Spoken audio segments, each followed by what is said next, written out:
Welcome back. In this snippet, we will look at the first chapter of this book. It talks about the unspeakable richness.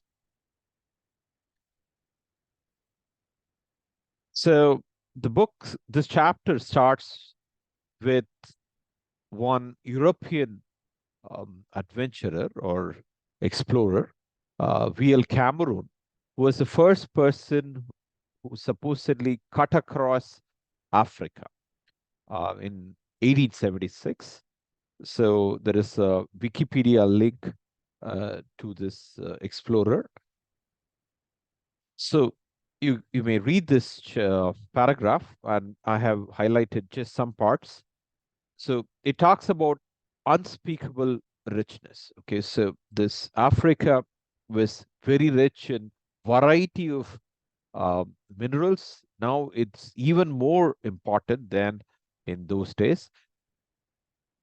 Gold, copper, iron, silver, and as you know, South Africa is very rich in diamonds and so on. So, and he also goes to say some other thing. I'm confident that with wise and liberal expenditure of capital, okay, one of the greatest systems of inland navigation in the world might be utilized. And he also gives a reasonably short timeline when the investment will become profitable. So, why is this observation on Cameron important? I'm sure there are native Africans who would have cut across Africa before V.L. Cameron, but that the European did it has certain important implication. I'm from India. I also can relate to these issues in a slightly different manner. I look at it from the point of commerce and colonization. So Europeans were amongst the first to develop very robust ships that could aid intercontinental voyages. So when you go and explore different continents, one of the important thing is you bring back many things. You bring back first culture, knowledge, and in addition to that, important goods. Okay, so that's an important feature. So this cannot be done very easily. To have large ships that are capable of intercontinental voyages, you need to have capital. Okay, so you need to have money to nurture this kind of technology, um, and you should be able to protect property rights. Okay, so if you say something is yours, okay, so there should be certain enough security provided by institution, can be government, kings, empires, to um, protect your rights, property rights. And if you also look at intellectual property rights, that is also important. If you invent something, okay, so those intellectual property rights have to be protected. If you look at the history of patents that evolved in England and Europe and so on, this is very important. All these things also go towards an industrial enterprise. So many of these voyages were sponsored by big industrial conglomerates, industrial enterprise. For example, the East India Company had lots of ships, its own, I suppose, military and so on. They first came and explored certain parts of India, and rest, as you know, is history. So these are recurring themes, not just for Congo or Africa, across different continents. So, and this industrial enterprise is supported by government because this taxation by government, it can be in democratic government, it can be a queen or a king or an empire who taxes these industrial enterprise. So that is profitable for the government if the industrial enterprise grows. And the governments also provide security guarantees for industrial expertise, industrial enterprise. Okay, so this all important themes. If you look at how commerce influenced colonization and how colonization influenced commerce. So getting back to Congo, Congo is very rich in cobalt and copper. Why is cobalt very important? It has very high thermal, it provides high thermal stability and energy density to an important component of modern technology, which is lithium-ion battery. It's becoming more and more important while we transform into more and more renewable energies. So where are they specifically in a lithium-ion battery? These are part of advanced electrodes, cathodes called NMC electrodes that contains again two other minerals, nickel and manganese. We are specifically focused on cobalt. 72% of world's cobalt comes from Congo. Okay, so major companies, all major companies, not just car electric vehicle companies. Okay, so these lithium-ion batteries are very critical to your cellular phones.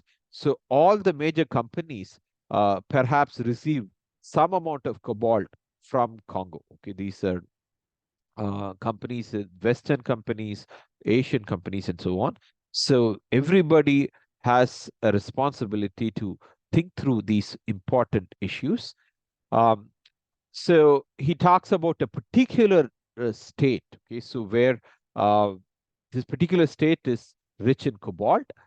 So when one part of the country is rich in a particular mineral, that um, has its own complexities. It typically tries to secede from a particular country. That particular subpart of a country might try to secede from the rest of the country. These kinds of issues have also occurred in Congo. So he talks about a particular state of Congo and a particular city in this particular state. Okay, so more of this can be read in this Wikipedia link besides it being mentioned in this chapter. So this question is always tricky. Okay, when you have a lot of resources, is it really a blessing or a curse?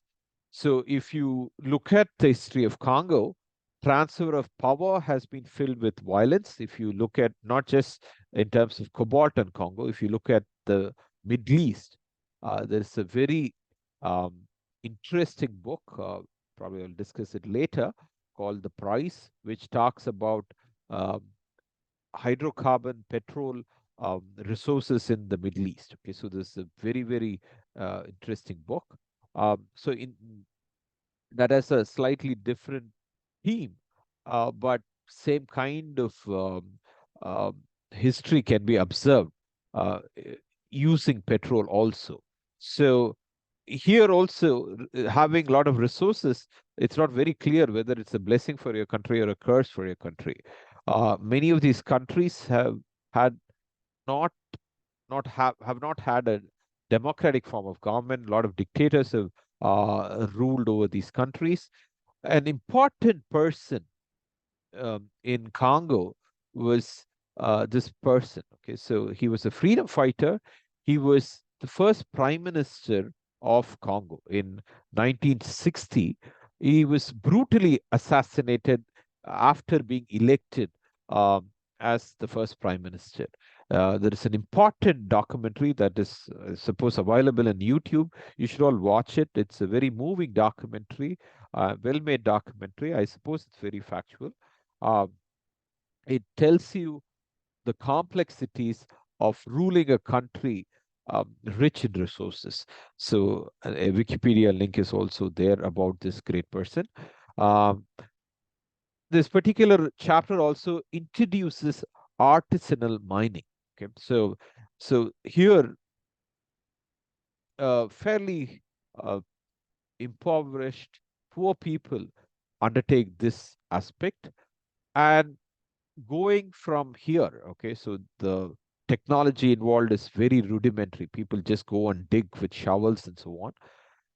Value addition takes place as you progress from here to here. Okay, so this is where, let's say, cobalt is used in a battery that goes into an electric vehicle or a cell phone. So this is owned by people rich in capital. Okay, so there's a lot of companies um, that are very profitable. The question is, how, how do these people who are in the early stages of the supply chain, these are the artisanal miners, ho- uh, how they can also benefit from the profits that are made in this regime. Okay, so there's a not a simple question. There's a lot of uh, macroeconomic principles and issues involved. Uh, you know, probably nobody has a simple answer. The book also doesn't have a simple answer. Surely I don't have a simple answer, but it's important to at least understand the complexities. I mean, it is just, I mean, we're engineers and scientists. When we talk about renewable energy solutions, um, that might lead to another crisis in terms of material resources and mineral resources. These has to be addressed. What is the time scale that are optimal in this renewable energy transition?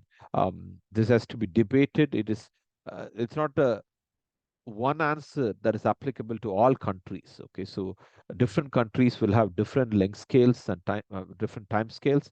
So all these things have to be thought through by students, faculty, researchers in different institutions. So in the next chapter, we go into um, the lives of certain people. That is, as the title as you can see from the title, it's uh, not very pleasant issues that are being discussed, but one should be aware of these issues in any ways. Thank you.